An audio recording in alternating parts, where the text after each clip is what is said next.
ঋষিকেন্দ্র চূড়ামণি স্বয়ং ভগবান শ্রীকৃষ্ণ। তাঁর আর ক্ষুধা কিসে? তাঁর ক্ষুধাও প্রেমের ক্ষুধা, আর তার আস্বাদনের বিষয় হচ্ছে রস। তিনি নিজে রসস্বরূপ, রসবৈশাখ। সুতরাং তিনি শুধুমাত্র একটিমাত্র রসে পরিতৃপ্ত থাকবেন, রসিকজন সে হতে পারে না।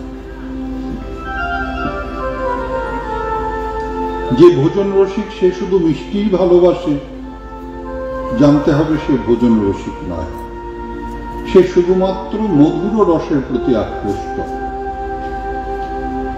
আবার একজন সে মিষ্টি ভালোবাসে না, তার আবার নোনতা নোনতা খেতে ভালো লাগে, যত নোনতা দাও খেয়ে ফেলবে, সেও ভোজন রসিক নয়, সে যে কোনো একটা রসের মধ্যে আকৃষ্ট।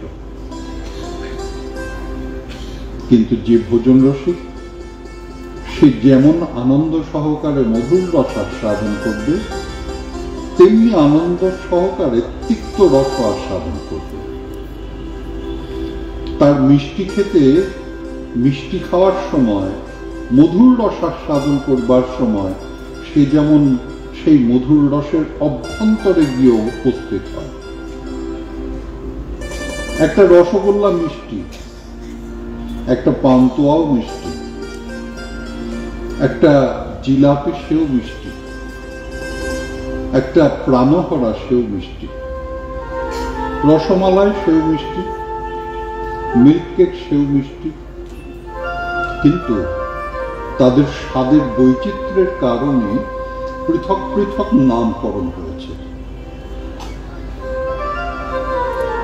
সবই মিষ্টি গোত্রে, কিন্তু রসগোল্লার যে নিজস্ব স্বাদ আছে সেটা পান্তুয়াতে নাই, পান্তুয়ার যে নিজস্ব স্বাদ আছে সেটা রসগোল্লাতে নাই, রসমালাইয়ের যে নিজস্ব স্বাদ আছে সেটা ওই জিলাপিতে নাই, আবার জিলাপির মধ্যে যে নিজস্ব স্বাদ আছে সেটা ওই মিল্ক কেকের মধ্যে নাই। তা সুতরাং ওই মিষ্টি খাচ্ছি, সবই তো মিষ্টি, হলো তো মিষ্টি, এমন যে বলে তাকে রসিক বলা যাবে না। প্রত্যেক রসের বিবিধতা আছে, আর সেই রসের অভ্যন্তরে প্রবেশ করে তার যে স্বতন্ত্র বিশেষত্ব, সেটাকে শুধু রসনাইন্দ্রিয়ের দ্বারা নয়, একদম হৃদয় থেকে অনুভব করা, তাকে বিজারিত করা, সে হচ্ছে রসিক।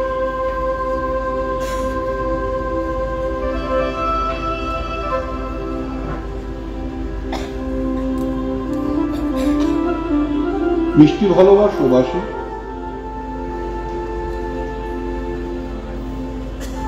কোন মিষ্টি ভালোবাসো? সব রকমই ভালোবাসো। ঝাল ভালোবাসো? বাসো। কিরকম ঝাল? সব রকম, সবেরই একটা স্বাদ আছে তো। নোনতা ভালোবাসো? হ্যাঁ, খুব ভালো। কিরকম? তো একই কথা, সিঙ্গারার নোনতা নিমকির নোনতা কি এক হবে? দুয়েরই স্বাদ আছে। তিতো ভালোবাসো? হ্যাঁ। কিরকম তিতো? যেমন নিম বেগুনের একটা স্বাদ আছে, আবার হেলাঞ্চার আর একটা স্বাদ আছে, আবার পটলের পাতা তার ভাজার একটা স্বাদ আছে, আবার বেতের টুকা তার এক রকমের স্বাদ আছে। ভালোবাসা, এই হচ্ছে রসিক। তা সেই শ্রীধাম বৃন্দাবন, সেখানে অনুরাগ কিসে? না প্রেমে অনুরাগ, প্রেমের যত বৈচিত্র্য আছে তাতে অনুরাগ, আর যত পরিকর বৃন্দ তারা সেই প্রেমের বিভিন্ন অনুরাগের শ্রেষ্ঠ পরিবেশন কর্তা। হ্যাঁ, সেই ব্রজগোপী বৃন্দ যারা মধুর রসের পরিকর, তারা শত সহস্র রকমের আলিঙ্গন করতে জানে। দুটো হাত দিয়ে জড়িয়ে ধরা তো আলিঙ্গন নয়, আলিঙ্গনের বহু প্রকার আছে।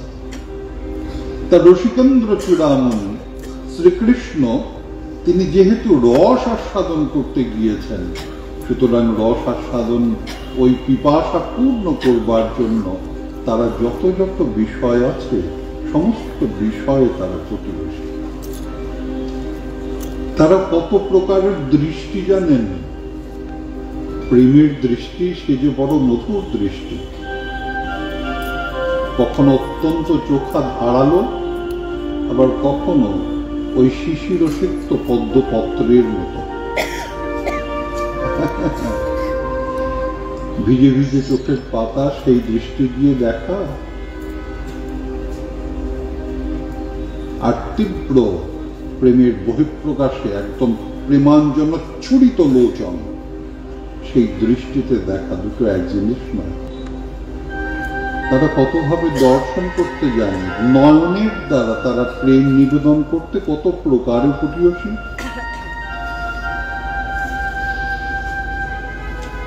তা সেই শ্রীধাম বৃন্দাবনে ব্রজপরিকর বৃন্দ কৃষ্ণকে উজাড় করে আস্বাদন করাচ্ছিলেন। শান্ত ভাবের আস্বাদন হয়েছে, বাৎসল্য ভাবের আস্বাদন হয়েছে, দাস্য ভাবের আস্বাদন হয়েছে, সক্ষরসের আস্বাদন হয়েছে। ধীরে ধীরে আস্বাদনের ক্রমোৎকর্ষ, দাস্যভাবের আস্বাদন যখন অনুভব করতে শিখেছেন তখন থেকে বেড়ে চলেছে, সক্ষভাবের আস্বাদন বেড়ে চলেছে।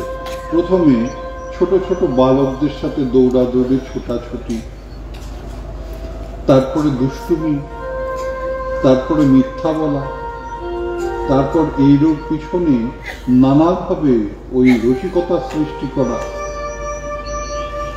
মা যশোমতী একটা সময় শ্রীকৃষ্ণ যেমন ওই কৃষ্ণ তুমি ঘর থেকে বাইরে একা গিয়েছ, জানো ওখানে অসুর বসে আছে, বড় বড় চোখ, এই বড় বড় লোম, যদ্ভয়াৎ বাতি বাতায়ন সূর্যস্তপতি যদ্ভয়াৎ দর্শতীন্দ্র জগৎ মৃত্যুর ধাবতি যদ্ভয়াৎ। যার ভয়ে জগৎ তটস্থ,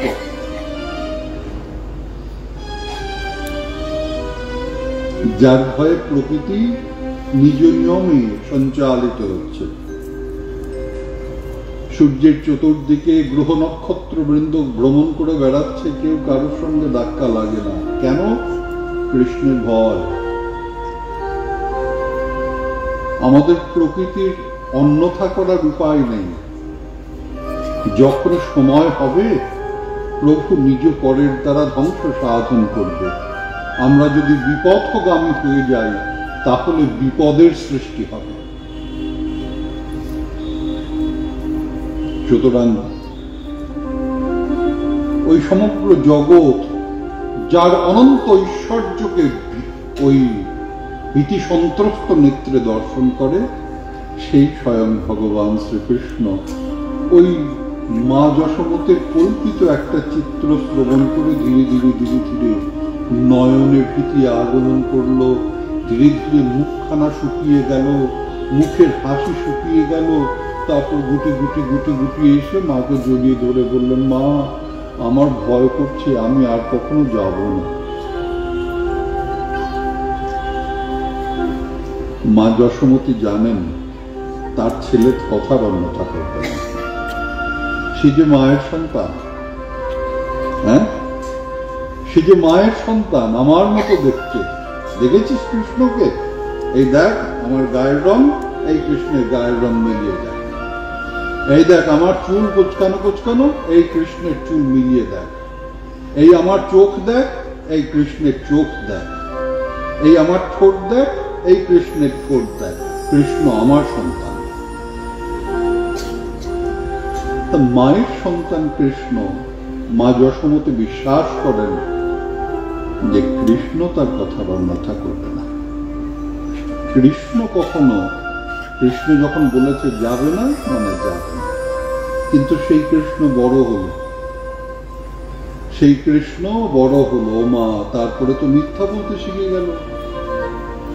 মাটি খেয়েছো, না হম সুতবানম্প সর্বে মিথ্যা বিশন্তি না গো মা, আমি তো মাটি খাইনি।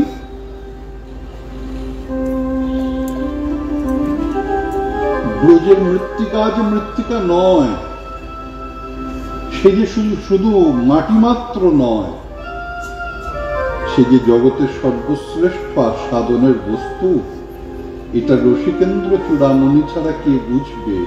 আর সেই রসিকেন্দ্র চূড়ামণির চরণাশ্রিত জন ছাড়া কে বুঝবে? সিদ্ধ রামকৃষ্ণ দাস পণ্ডিত বাবা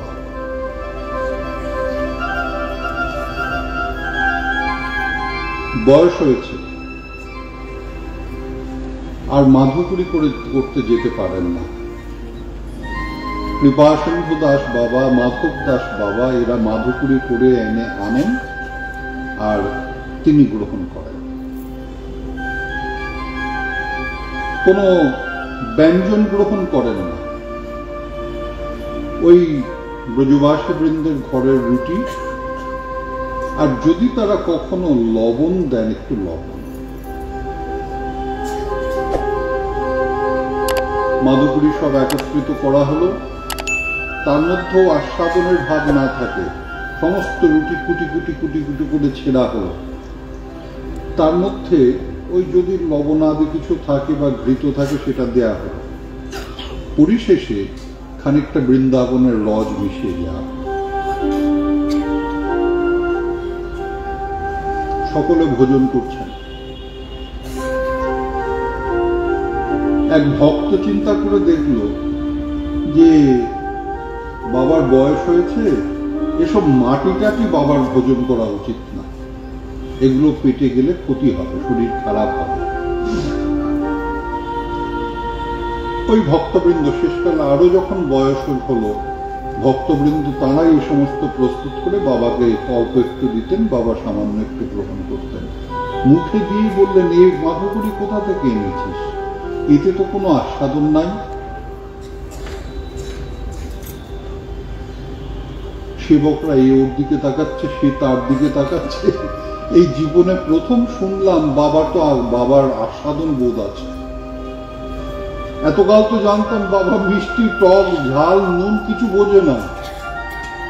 এ আবার কোন কথা? আস্বাদন নাই, কোনো স্বাদ নাই। হ্যাঁ, আগে বাবা রোজ যেমন দেয়া হয়, না রে, এর মধ্যে তো কোনো স্বাদ নাই, কোনো স্বাদ পাচ্ছি না।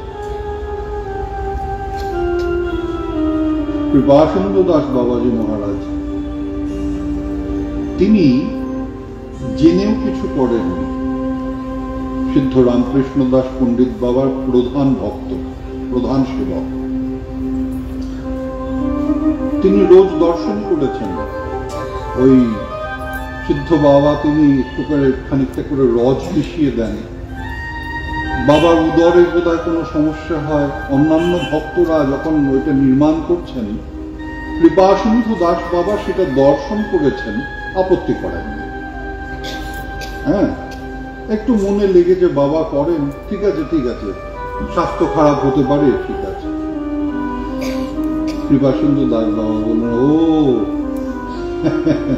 ও বাবা দিন দিন দিন, আমাকে দিন, আমাকে দিন। একটুখানি বৃন্দাবনের ওই স্থান থেকে একটু মাটি আবার মিশিয়ে দিলেন। বাবা শুয়ে আছেন, তারপর আবার তার মুখে দেয়া হলো। হ্যাঁ, এই তো আস্বাদন। আজকের আস্বাদনটা বড় ভালো লাগছে রে। ব্রজের মৃত্তিকার সেই অপূর্ব আস্বাদন জগৎবাসীকে জানাবার জন্য স্বয়ং ভগবান শ্রীকৃষ্ণ নিজে মৃৎ ভক্ষণ করলেন।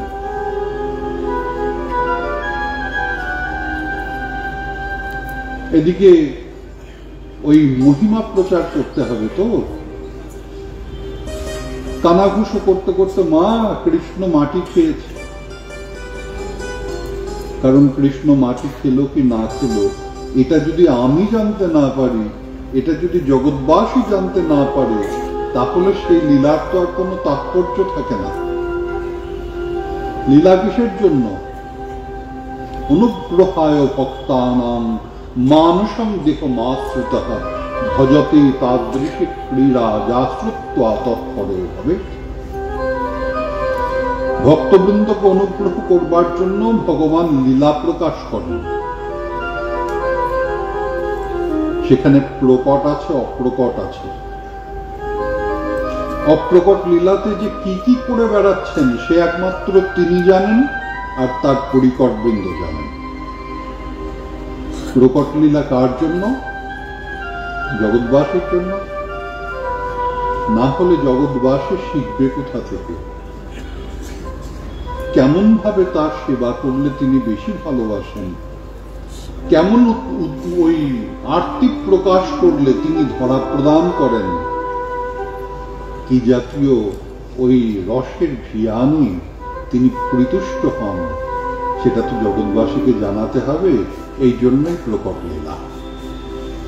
তা এখন কৃষ্ণ খেলা খেলতে খেলতে, ক্রীড়া করতে করতে তিনি মৃত্তিকা ভক্ষণ করেছেন। তা সে কথা যদি ওই জগৎবাসী না জানলো, তাহলে সে বুঝবে কি করে? বৃন্দাবনের রজ রজ নয়, বৃন্দাবনের মাটি মাটি নয়, বৃন্দাবনের মৃত্তিকা হচ্ছে ওই বাইরের এবং অভ্যন্তরের সমস্ত দোষ নিবারণকার ভূমিশ্চিন্তামণি গণমণি, ভূমিশ্চিন্তামণি গণমণি।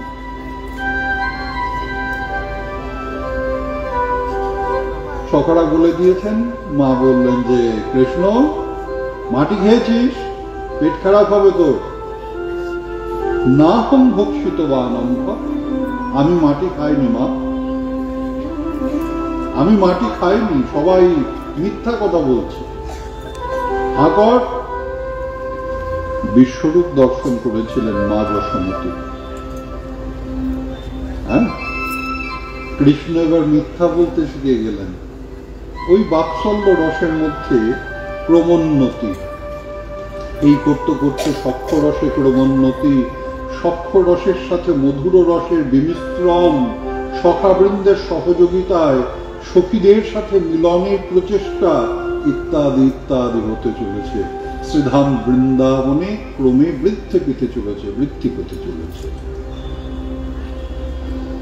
সেই অনুরাগের লীলাভূমিতে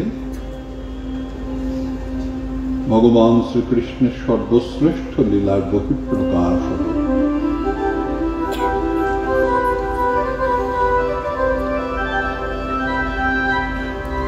সর্ব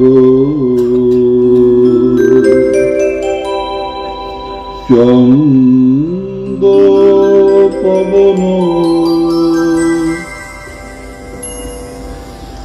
পবন মন্দ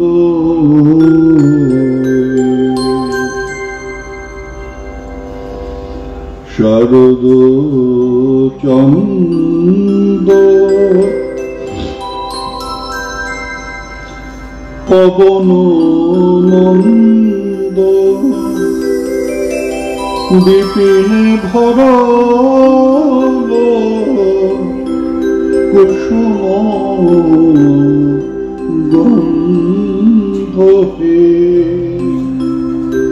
আহারে আহারে আহারে শরদ চন্দ পবন মন্দ বিপিনে ভরল কুসুম গন্ধ আহারে আহারে আহারে।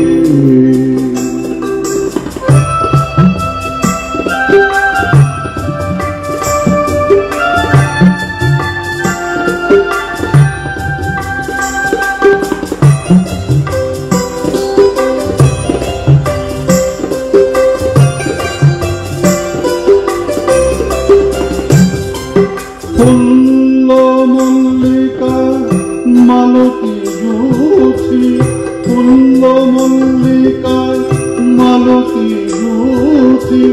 মত্ত মধুকর ধরণী, মত্ত মধুকর ধরণী।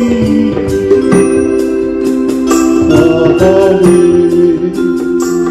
আহারে আহারে আহারে।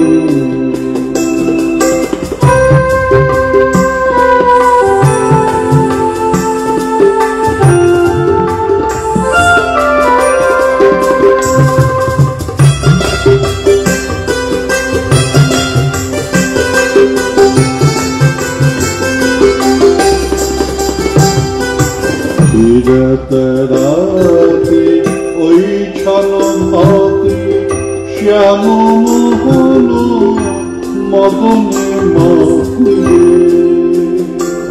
আহারে আহারে আহারে। রাতে ওই ছলমতে শ্যাম মোহন মদনে মতে। মুরলিক গান পঞ্চম তান, মুরলিক গান পঞ্চম তান। ব্রজবতী ও কুলবতী চরণী, কুলবতী চিত চরণী, কুলবতী চিত চরণী।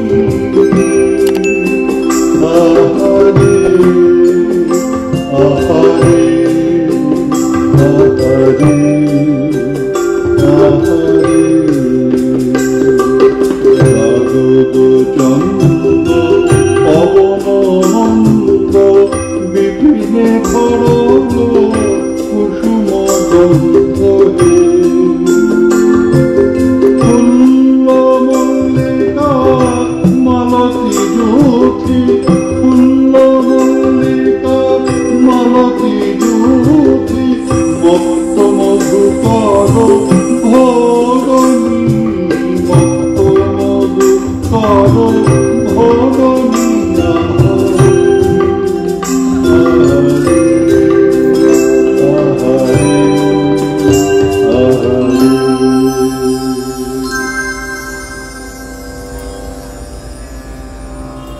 অনুরাগের লীলাভূমি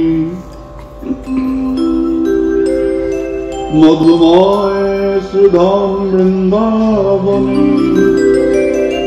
স্বয়ং ভগবান শ্রীকৃষ্ণ তিনি রাস রজনীতে প্রবৃত্ত হয়েছেন।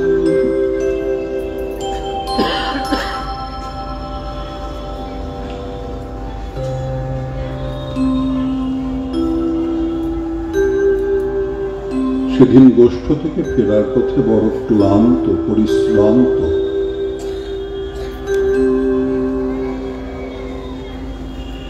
শ্রীকৃষ্ণ ঘরে ফিরেছেন দৃশ্যতই ক্লান্ত পরিশ্রান্ত অবস্থায়। মা যশোমতী তাকে তাড়াতাড়ি শয়ন করিয়ে দিলেন।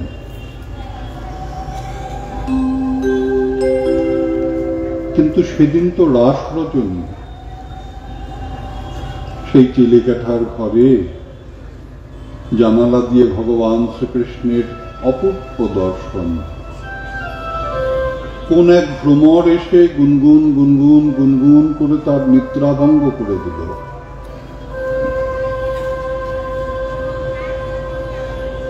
যেন কানে কানে বলে গেল, ঠাকুর রসরাজ রাসেশ্বর ওঠো, রাসস্থলী তোমার জন্য অপেক্ষা করে আছে। আর তো বিলম্ব করা যায় না ঠাকুর। তোমার সেই ব্রজ সুন্দরী বৃন্দ পূর্ণ, তোমার সেই ব্রজ সুন্দরী বৃন্দ প্রস্তুত। তোমার রাসের পরিকর বৃন্দ তোমার চিন্তায় বিভোর হয়ে রয়েছে। গৃহের সকলে নিদ্রিত, কিন্তু তাদের তো চোখে ঘুম না, কি যেন একটা উচাটন অবস্থা। গোষ্ঠ থেকে ফেরার পথে কৃষ্ণ তো তেমন ভাবে হেসে তাকালো না। গোষ্ঠ থেকে ফেরার পথে কৃষ্ণ তো কেমন যেন অচেনা ভাবে, স্থবির ভাবে ফিরে চলে গেল। তার নয়নে সেই আরতি তো দর্শন করলাম না। নয়নে নয়ন মিলেছে, কিন্তু নয়নের ক্ষুধা তো মেটেনি। নয়ন ক্ষুধার্ত থাকে, যেই মাত্র নয়নে নয়ন মিলবে সাথে সাথে কৃষ্ণ একটু মুচকি হেসে সেই নয়নের ক্ষুধা নিবারণ করবেন। ওই নয়নের খাদ্য হচ্ছে ওই লাবণ্যামৃত জন্মস্থান বংশী গানামৃত ধামের ওই মধুর হাসিটুকু, ওইটুকুই ক্ষুধা।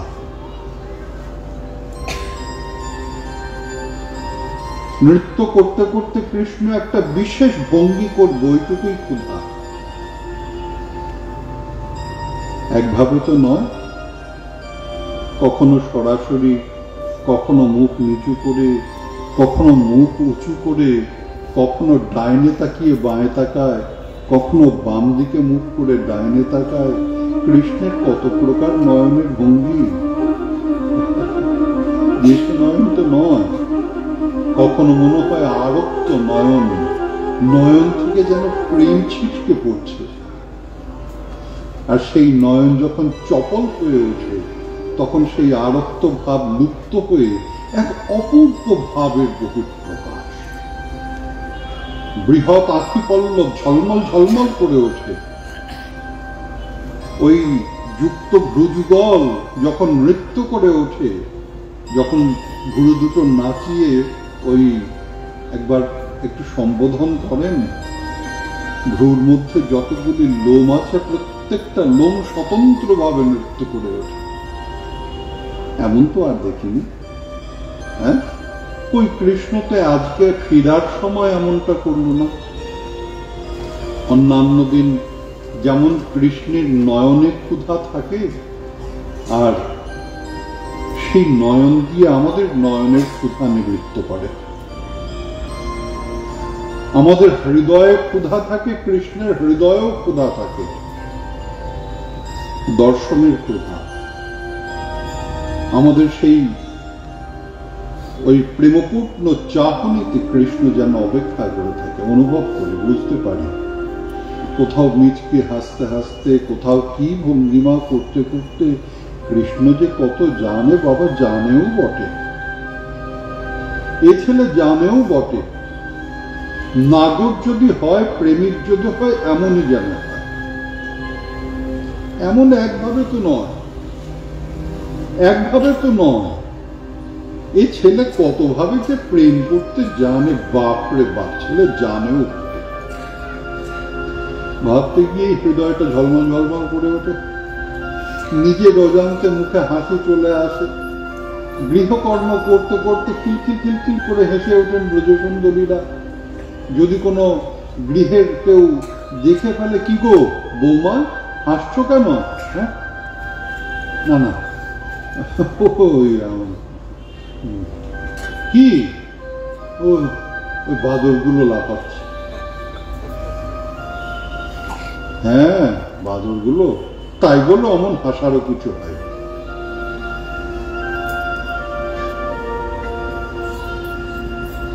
কিন্তু আজ তো কৃষ্ণ এমন করলো না।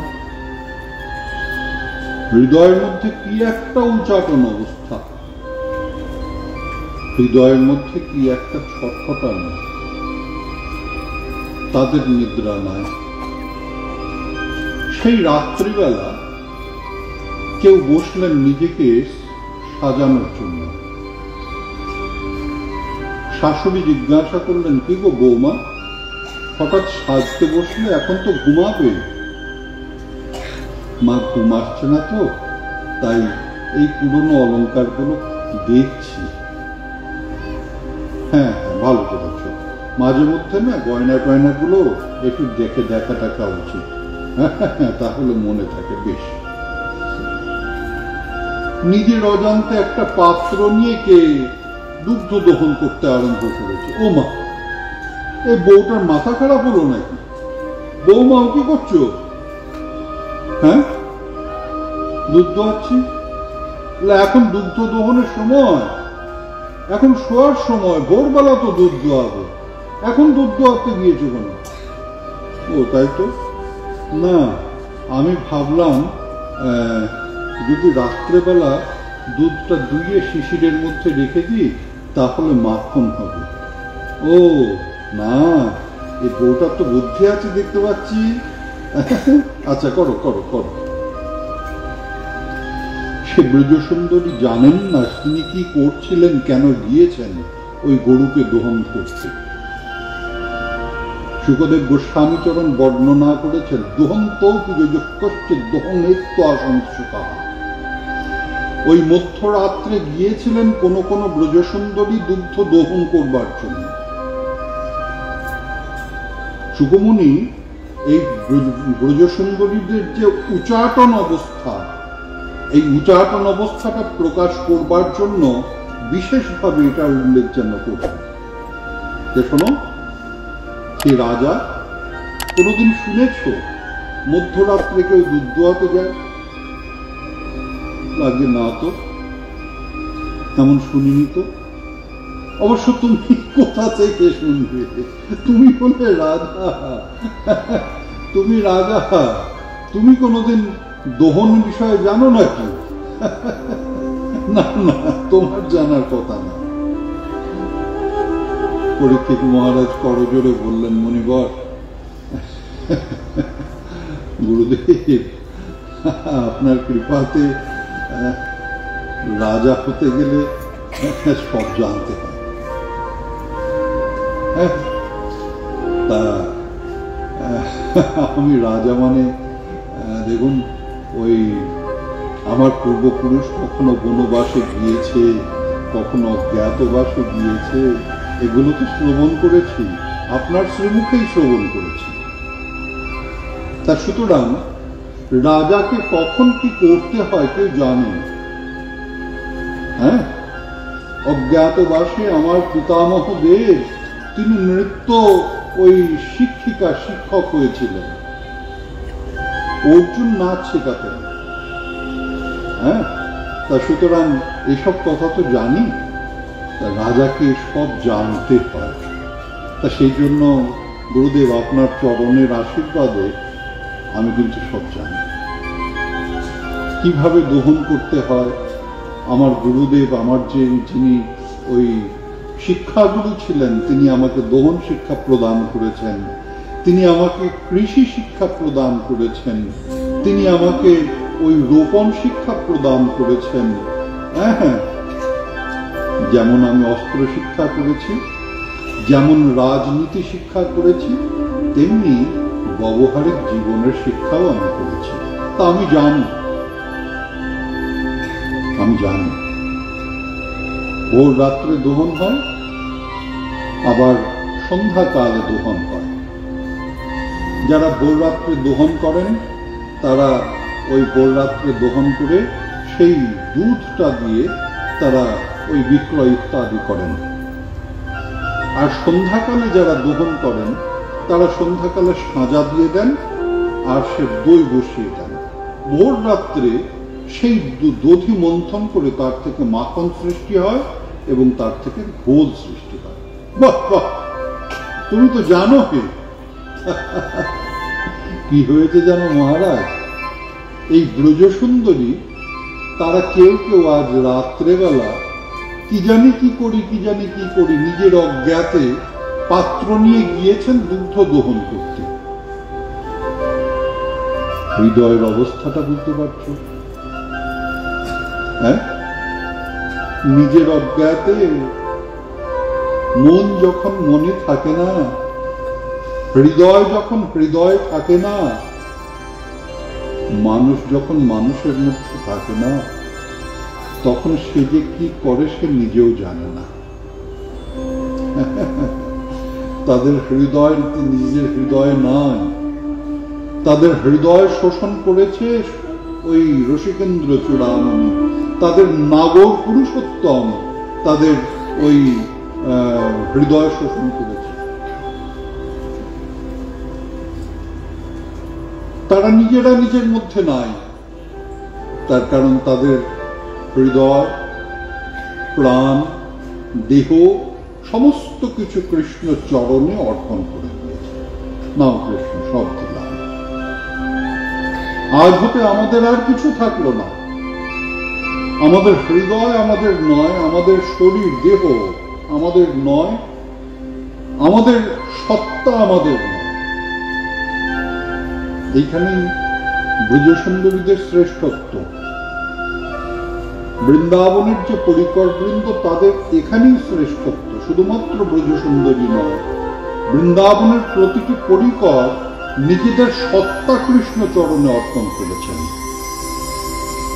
সত্তা বলতে নাহম, আমি কিছু নই, আমি কৃষ্ণের, আমার মধ্যে আমি নাই, আমার যা কিছু সমস্ত কৃষ্ণ চরণে অর্পণ করেছে, আমি নাই। তাহলে সেবা কে করছে? ওই ভক্ত ভাবে সেবা করছে। ওই যে যত পরিকর বৃন্দ আছেন, তারা এক একটা ভাবের ঘনীভূত মূর্তি। তারা কোনো শরীর নন, তারা কোনো দেহ নন। তাদের দেহ দৈহিক ভাবের থেকে তারা অনন্ত মুক্তি লাভ করেছেন। অধিকাংশই তো নিত্যসিদ্ধ পরিকর। হ্যাঁ, যারা নিত্যসিদ্ধ পরিকর তারা ওই প্রতিনিয়তই দেহ দৈহিক ভাবের থেকে মুক্ত। আর যারা সাধনা সিদ্ধ, তারা সাধনা করতে করতে মুক্ত হয়েছেন। আর যে সমস্ত দেববৃন্দ ওই ভগবানের নির্দেশে শ্রীধাম বৃন্দাবনে প্রবেশ করেছেন, ব্রজভূমির পরশে তারা মুক্ত হয়ে গিয়েছেন। হ্যাঁ, যেমন লোহা ওই আগুনের স্পর্শে, আগুনে প্রবেশ করলে আগুনের বর্ণ ধারণ করে, আগুনের উত্তাপ ধারণ করে। একটা লোহা যেটা মাটিতে পড়ে আছে সেটা স্বাভাবিকভাবে ঠান্ডা, তার বর্ণ কালো কৃষ্ণ।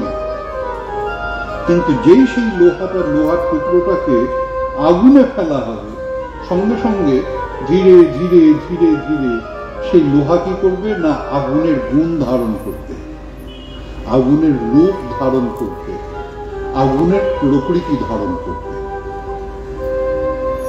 আগুনের গুণ কি না, আগুনের গুণ হচ্ছে উত্তপ্ত অবস্থা, সেটা গরম হয়ে যাবে ধীরে ধীরে। আগুনের রূপ কি? কৃষ্ণ বর্তম, ওই যে লাল বর্ণ, সেটা ধারণ করবে। আর আগুনের প্রকৃতি কি না, দাহিকা শক্তি, জ্বালানোর ক্ষমতা। ওই লাল রঙের যদি গরম হওয়া লোহাকেও হাত দিয়ে চেপে ধরো, তাহলেই বুঝতে পারবে। সেটা আর বলে দিতে হবে। হ্যাঁ, গরম প্রসাদ হাতে দিলেই লাফালাফি আরম্ভ হয়ে যায়, এই হাত থেকে সেই হাত, সেই হাত থেকে সেই হাত। আমাকে একটু প্রসাদ দিন, আমাকে একটু প্রসাদ দিন। হ্যাঁ, প্রচন্ড গরম একটা ওই কি বলে, হয়তো কিছু দেয়া হয়েছে গুরুদেবকে, একদম গরম আগুন গরম হালুয়া দেয়া হয়েছে। গুরুদেব অপেক্ষা করছে যে একটু ঠান্ডা হবে, তবে গিয়ে সেবা করবে। এদিকে উৎপটাং ভক্ত, কিছু ভক্ত আছেন উৎপটাং ভক্ত, আমাকে একটু প্রসাদ দিন, আমাকে একটু প্রসাদ দিন, আমাকে একটু প্রসাদ দিন। গুরুদেব বিরক্ত হয়ে তার হৃদয়ের যে করুণাটা ছিল সেটাকে সাইডে রাখলেন। কারণ করুণার বহিঃপ্রকাশ হলে তো আর ছেঁকা দেওয়া যাবে না। হ্যাঁ, সেটাকে এক পাশে রেখে একটু নাড়িয়ে নেয় নিচের থেকে, উপর থেকে দিলে একটু ঠান্ডা হয়েছে, চামচে করে নিচের থেকে হালুয়া নিয়ে এসে প্রসাদ নাও। এই হাত পেতেছে, বেশ অনেকটা দেখতে লাগছে, আর চোখ চকচক করে উঠেছে। হ্যাঁ, ঘি দেখা যাচ্ছে, ভক্তের আনন্দের শেষ নাই। প্রসাদ না হলেও খেতে ভালো লাগবে। হ্যাঁ, যেই হাতে দিয়েছে, তারপর এইখান থেকে প্রচন্ড ছাকা লাগছে, তারপর এই হাতে কেমন করতে করতে এই হাতে করতে করতে ঠিক আছে। ঠিক সেই রকম ওই যে অগ্নির প্রকৃতি দাহিকা, ওই যে শক্তি, সেও গ্রহণ করে নেয়। তাই বৃন্দাবনের ওই অপূর্ব পরিবেশে, বৃন্দাবনের ওই ধামের প্রভাবে, পরিকর বৃন্দের প্রভাবে, ওই যে সমস্ত দেববৃন্দ দেবীবৃন্দ তারা বৃন্দাবনের পরিকর স্বরূপে আবির্ভূত হয়েছিলেন। হ্যাঁ,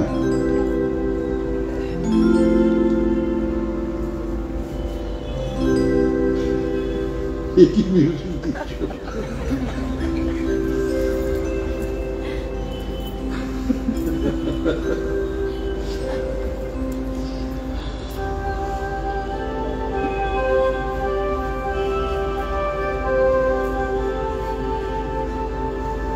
না, এটা স্বাভাবিক, আমি এদের দোষ দেবো না। এরা ক্রিয়েটিভ আর্টিস্ট তো, একই জিনিস একটা না করতে গেলে তখন বোর ভাব আসে, ঠিক না? আমি বুঝতে পারছি।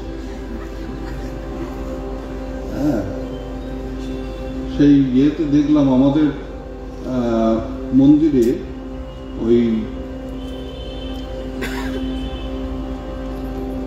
বুদ্ধ পূর্ণিমা ফুলদোলের আগের দিন রাধারমণ আসেন, তো সামনে কীর্তন আসে। হ্যাঁ, তো কীর্তনিয়ার এখন ওই উল্টো দিকের বারান্দার মধ্যে বসেছে, রাস্তাতেই রাধারমণ নামেন, সেখানে পুজো পুজো হয়। পুজো হতে তো দেরি হবে, কীর্তন তো থামাতে পারছে না। তখন দেখি কীর্তন করছে, বাঁ দিকে বাজাচ্ছে দুম দুম দুম, আর মুখে বলছে নিতাই চলে, আর ডান দিকে বাজছে তুম তুম তুম, নেচে নেচে নিতাই চলে, নেচে নেচে তুম তুম তুম তুম তুম তুম তুম। আমি বললাম কি গান, কি কীর্তন করছো? হ্যাঁ,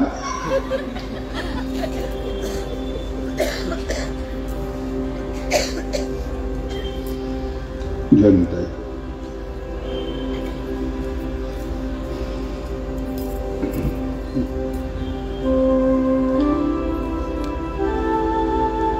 তা সেই ব্রজসুন্দরী বৃন্দ, তাদের মধ্যে ওই যত পরিকর বৃন্দ, তাদের মধ্যে ভাবের প্রবেশ হয়ে গিয়েছে।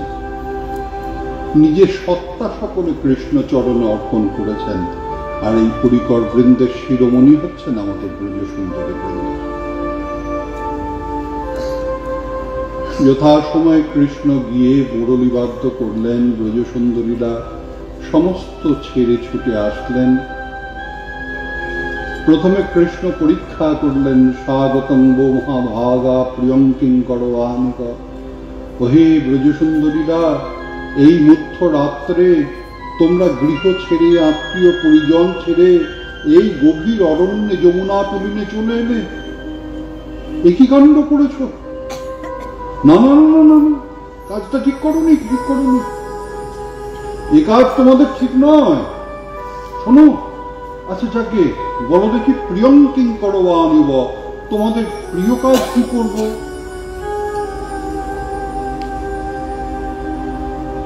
ব্রজসুন্দরীরা আহত হলেন, কারণ কৃষ্ণের মুরলীর ধ্বনিতে সকলে নিজেদের নাম শ্রবণ করেছেন। রসিকেন্দ্র চূড়ামণি শ্রীমতী রাধারানীর নাম করে আজকে পঞ্চম তানে মুরলীবাদ্য করেছেন। রাধার স্বরূপ কৃষ্ণ প্রেমকল্পলতা, সখীগণ হন তার পল্লব পুষ্প পাতা। বৃন্দাবনের যত ব্রজসুন্দরী বৃন্দ, তারা শ্রীমতী রাধারানীর বিভিন্ন অংশ। তা সুতরাং ওই শ্রীমতী রাধারানীর নাম ধরে যেই তিনি আহ্বান করেছেন, তার মধ্যে ওই সমস্ত সখী নিজের নাম শ্রবণ করলেন। আমাদের এই মধ্য রাত্রে ডেকে এনে এই দীর্ঘ অপেক্ষার পরে আমরা অপেক্ষা করছিলাম, কৃষ্ণ কবে আমাদের আহ্বান করবে, কবে আমাদের কাছে ডেকে নেবে, কবে আমাদের তোমার হৃদয় স্থান দেবে।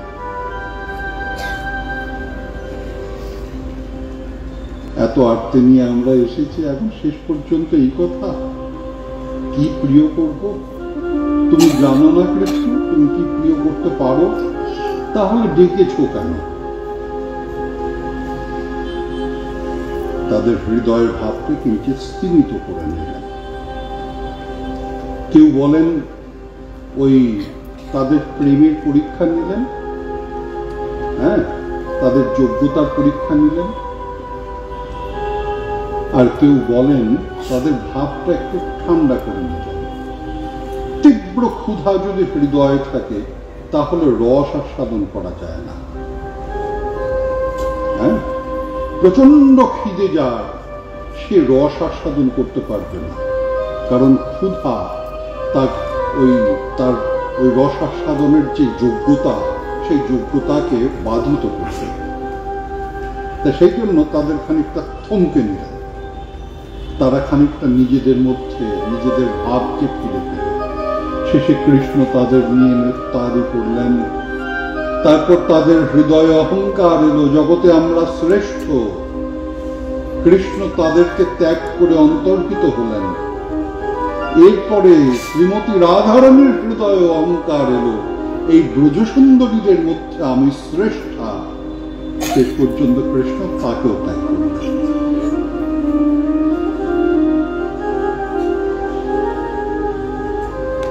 ব্রজগোপীরা তারা যমুনা পুলিনে সকলে একত্রিত হয়ে কৃষ্ণ বিরহে যে কি করবেন, দীর্ঘ অপেক্ষার পরে তবে কৃষ্ণ আস্বাদনের সুযোগ হয়েছে।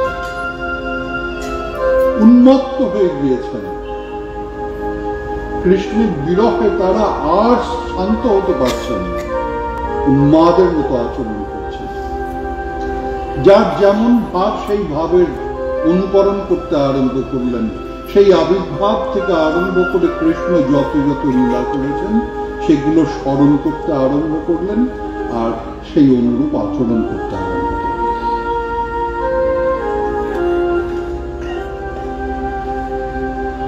একটা সময় তারা স্থির হয়ে বললেন, চলো খুঁজে দেখি।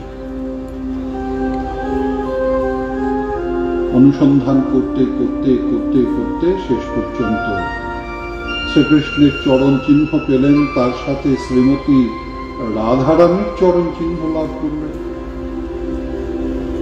পরিশেষে অচৈতন্যা শ্রীমতী রাধারানীকে লাভ করলেন।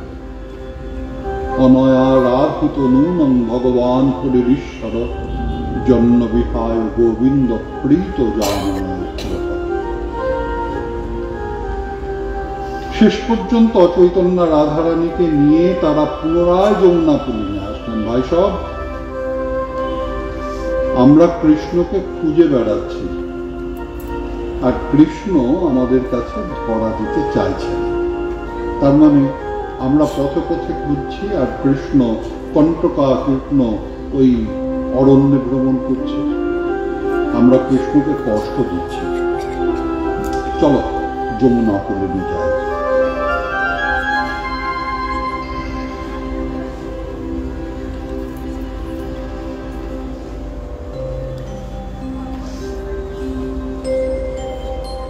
যমুনা পুলিনে গিয়ে ব্রজসুন্দরীরা কৃষ্ণের উদ্দেশ্যে বলতে আরম্ভ করলেন, জয়তি তিধিকং জন্মমাব্রজত ইন্দিরাশস্বদত্রী দৈতদৃশ্যতাং দীক্ষুতাবতা স্তৈধৃতাশব তাং বিচিন্নতে। জয়তি তিধিকং জন্মমাব্রজত ইন্দিরা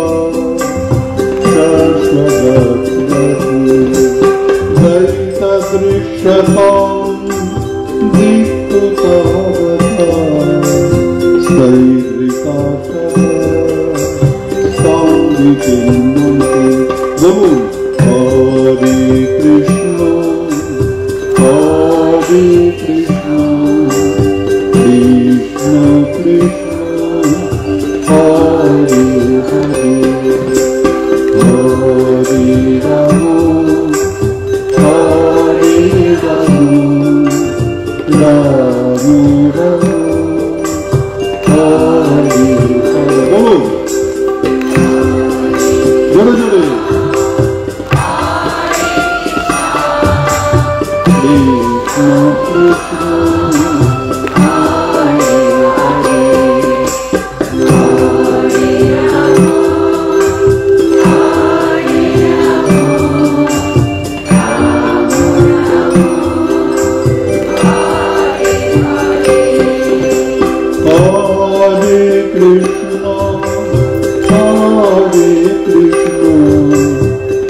বিষময়াত্মজা বিশ্বতোধয়া ঋষভতি বয়ং রক্ষিতামো।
যোগবৃন্দ বললেন, হে কৃষ্ণ,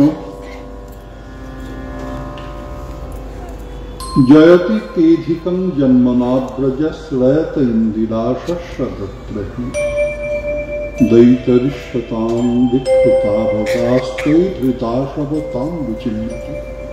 হে কৃষ্ণ, যখন থেকে তুমি এই বৃন্দাবনে আবির্ভূত হয়েছ, তখন থেকে বৃন্দাবনের উত্তরোত্তর শ্রীবৃদ্ধি হয়ে চলেছে।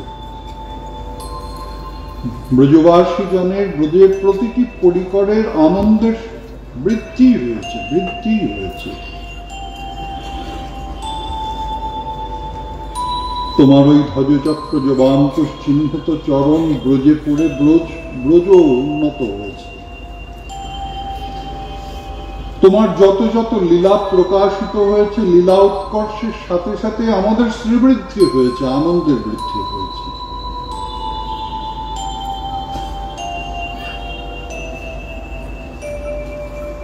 আজ দেখো, স্তৈধৃতাশব তাং বিচিন্নতে।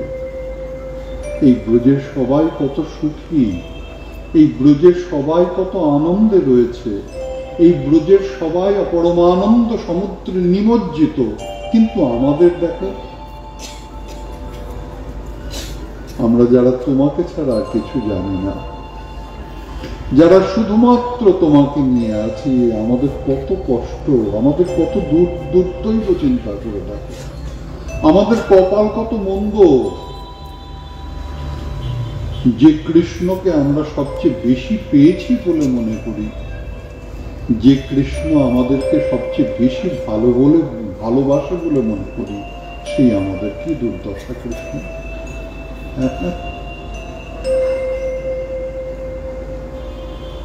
হে কৃষ্ণ,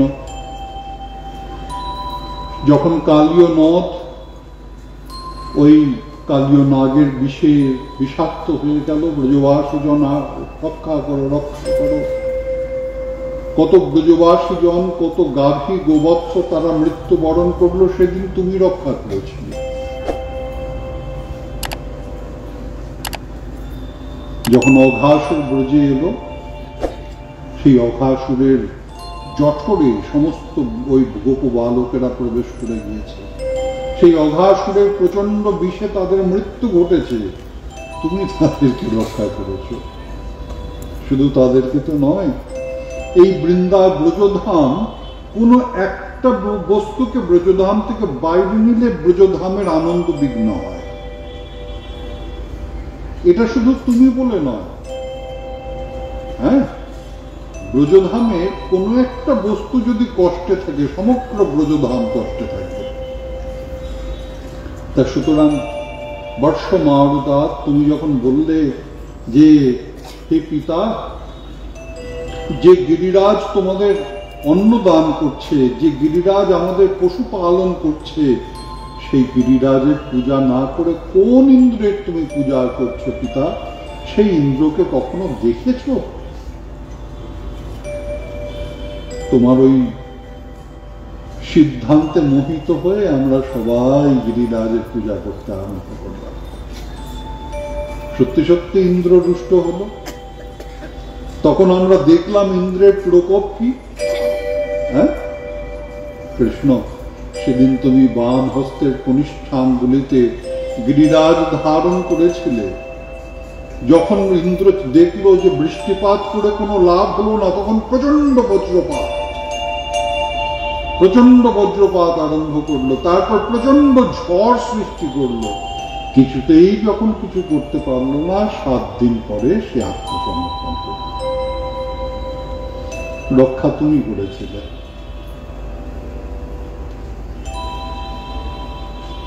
তারপর সেই অরিষ্টাসুর, তারপর গুমাসুর ইত্যাদি কেশী দৈত্য।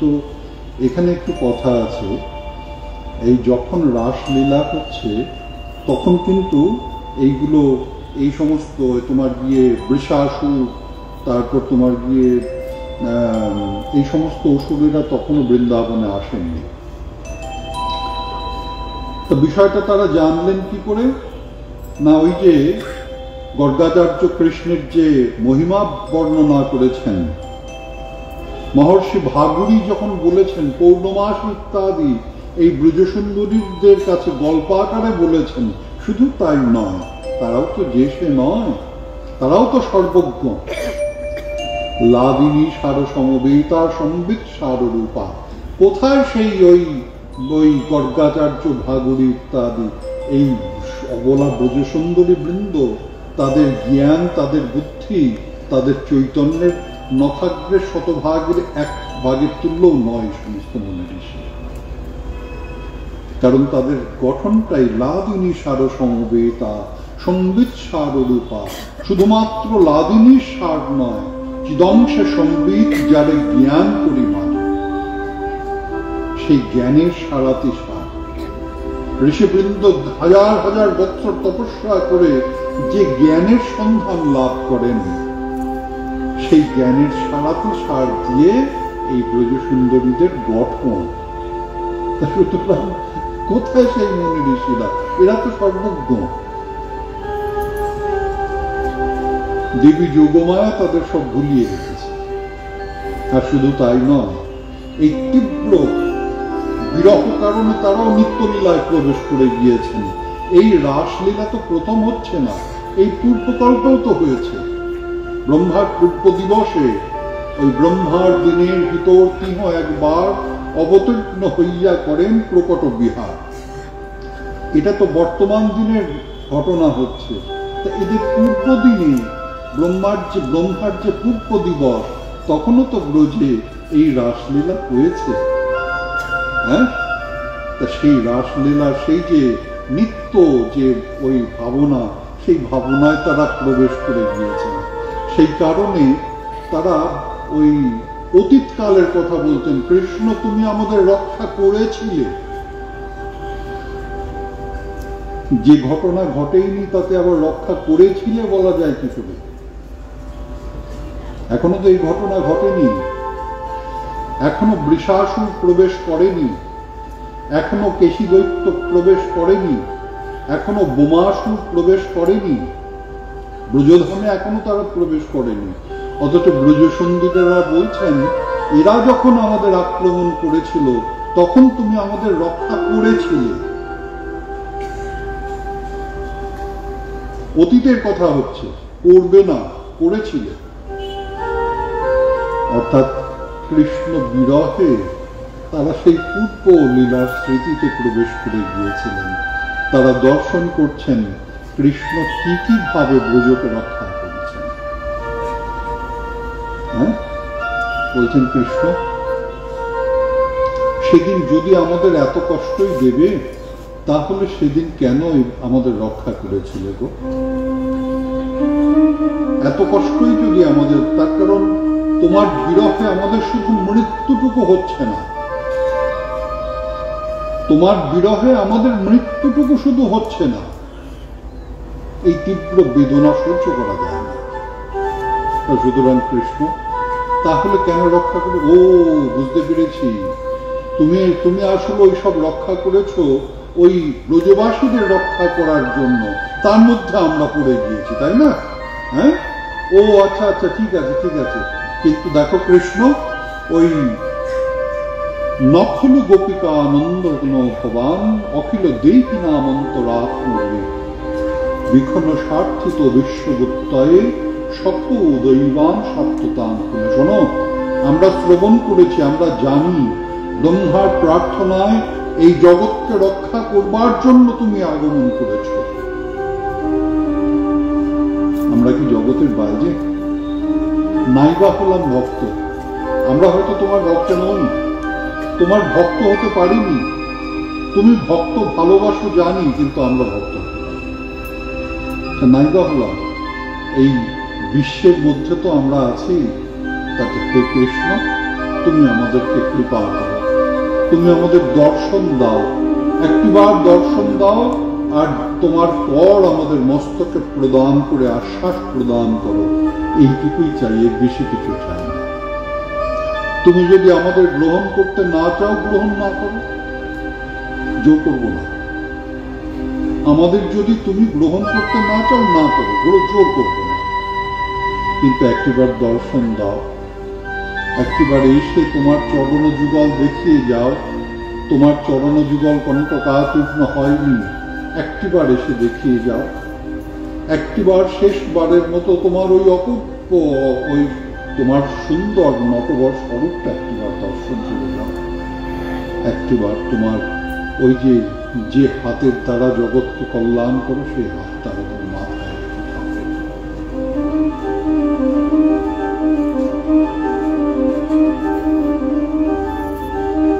একথা বর্ণনা করতে করতে শতবৃন্দ ঝরঝর করে কাঁদতে আরম্ভ করল। কোন এক সখী এই কথা বলতে বলতে আর কথা বলতে পারলেন না।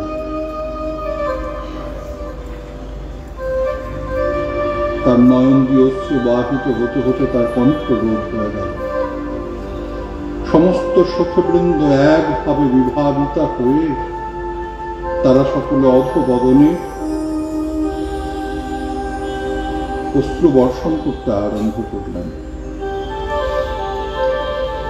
তাদের অশ্রুতে যমুনা পরিনিষিক্ত হয়ে উঠল। তাদের ওই বিরহ দর্শন করে যেন ব্রজের ওই প্রতিটি অনুপরমাণু পর্যন্ত কৃষ্ণ বিরহ কাতর হয়ে উঠল। সুধী শ্রোতৃমণ্ডলী, যখনই গভীর বিরহ সৃষ্টি হয়, বিরহের মধ্যে মিলনের একটা অনুভব আসে। ঢেউয়ের মতো যখন ঢেউ আছড়ে পড়ে, তখন আর একটা নতুন ঢেউ সৃষ্টি হয়। সমুদ্রে ঢেউ ফেলে না, ওই তীব্র বিরহ একটা মিলনের অনুভূতি দেয়। তখন আবার একটু শান্ত হন, যেই দেহ ঢেউ আছড়ে পড়ে বিলীন হয়ে যায়, তখনই আবার অনুভব হয়। তাই তো কৃষ্ণ তো আমাদের মাঝে নাই, আবার তারা তীব্র বিরহ অনুভব করেন। এই তীব্র বিরহের মধ্যে তারা ওই কাতর অবস্থায় অবস্থান করছেন। কাঁদতে কাঁদতে মুখে মৃদু হাসি, নয়ন জলে ভাসছেন, ফুপিয়ে ফুপিয়ে উঠছেন, অথচ মুখে মৃদু হাসি। হয়তো কৃষ্ণের অনুভূতি লাভ করছেন, হয়তো নিজেদের অদৃষ্টের কথা ভেবে হাসছেন। একটু সময় লাগবে, একটু সময় লাগবে। আবার তারা ধাতস্থ হন, আবার কৃষ্ণ বিরহ অনুভব করুন। এত বড় রাত, তাদের কৃষ্ণ বিরহে ফেলে তো লাভ নেই। একটু কৃষ্ণানুভূতি হয়েছে, চুপ করে দূর থেকে দাঁড়িয়ে দাঁড়িয়ে দেখলাম একটু তারা যেন ঠান্ডা ঠান্ডা ভাব, ওই ঝরঝর করে চোখ দিয়ে জল পড়ছে, তার মধ্যে মুখে হাসি। দৌড় মেরে আমি আবার শিববাড়ির মাঠে চলে এসেছি। হ্যাঁ, আগামীকাল আমার কনিষ্ঠ ভাই প্রভু প্রেম গোপাল এর পরের অংশ আবার বর্ণনা করবে। সচিমণ্ডল, এই ব্রজ সুন্দরীদের যে আরতি, এই আরতিটাই শিক্ষণীয়, আর এই আরতিটাই আমার বহু সুন্দর জগৎকে শিক্ষা প্রদান করতে এসেছেন। এই তীব্র আরতির অনুভূতি যদি সামান্য সামান্য সামান্য ওই যে বালাগ্র শতভাগস্য শতদা কল্পিতস্য চ, ওই মাথার চুলের যে ডগাটা, সেটা যদি 100 ভাগ করা যায়, তার থেকে একটা ভাগ নিয়ে তারও যদি 100 ভাগ করা যায়, যত সূক্ষ্ম আতি সূক্ষ্ম একটা অবস্থা হয়, ওই বিরহের তেমন একটা সূক্ষ্ম আতি সূক্ষ্ম অবস্থা, ওই বিরহ সমুদ্র, তার যদি একদিন যদি শত শত শত ভাগের 1 ভাগও যদি অনুভব করা যায়, তাতেও কৃষ্ণ প্রাপ্তির সম্ভাবনা। এই জন্যই গোপী গীত শ্রেষ্ঠ। সুখদেব গোস্বামী চরণ বলেছেন, রোদন সঙ্গীত কলা, যে নয়ন জল, যে বিলাপ কৃষ্ণকে পাইয়ে দেয়। আমাদের সকলের উপরে সেই ব্রজ সুন্দরী বৃন্দের করুণাবর্ষিত হবে প্রার্থনা।